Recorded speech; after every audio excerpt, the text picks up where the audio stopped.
se retrouve pour une nouvelle vidéo sur les priorités opératoires. Alors le mot priorité, il est assez facile, vous le connaissez, puisque quand vous mangez à la cantine, au self du collège, vous vous demandez très souvent, est-ce qu'à midi on mange prio? Non, c'est les sixièmes, désolé. Donc ça veut bien dire, c'est les sixièmes qui mangeront en premier.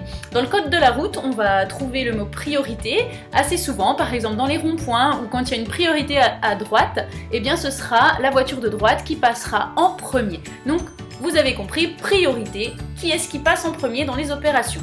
Alors avant toute chose, j'ai mis un petit feu rouge puisque on se demande tout d'abord si dans notre calcul il y a des parenthèses. Donc en fait la parenthèse elle prend le dessus sur tout le monde. Eh bien les demoiselles parenthèses, on va les faire en premier. Donc dans mon calcul, dans mon exemple, j'ai là 2 plus 3, il est en fin de calcul, c'est pas grave, c'est lui que je fais en premier. 2 plus 3 ça fait 5 et je viens remettre mon 6 multiplié, puisque lui n'a pas bougé, il ne bouge pas, et bien ça fait 30. Imaginons maintenant, puisque j'ai pris l'exemple du code de la route, et j'ai pris une petite voiture, que j'ai une voiture addition, une voiture multiplication. J'ai donc un calcul, imaginons 10 plus 6 fois 2.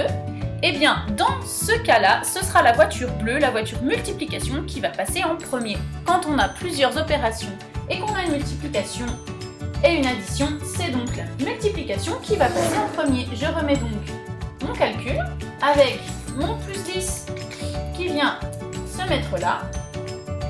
Et je fais donc 6 fois 2, 12, plus 10, 22.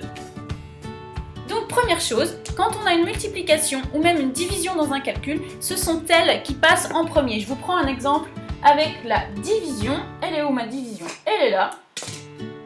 Si j'ai ceci, admettons, eh bien c'est pareil que la multiplication. Je vais d'abord faire la division en premier.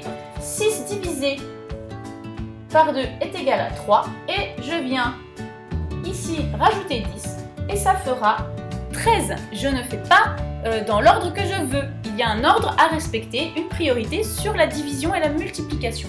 Dans le cas où maintenant j'aurais une addition avec une soustraction, eh bien là par contre, il y a une règle qui va nous dire que ce sera dans le sens de circulation. Ça veut dire que je prends celle-ci qui circule en premier pour la faire en premier et ensuite la soustraction arrive après. Imaginons que j'ai 10 plus 6 moins 3, eh bien je viens faire ceci est égal à 16, moins 3 est égal à 13. Dans le cas où j'ai une multiplication et une division, ce sera la même chose. On respecte le sens de circulation. Celle-ci arrive en premier, je fais celle-ci.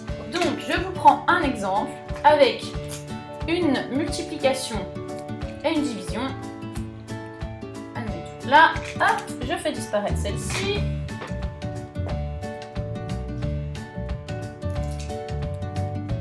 Hop, et je viens mettre ici pour tomber sur un chiffre rond.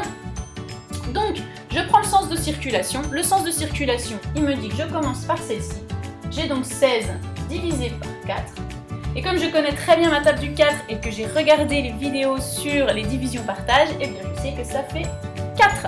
Voilà, en espérant que vous ayez bien compris avec ces exemples les priorités opératoires. Bonne journée!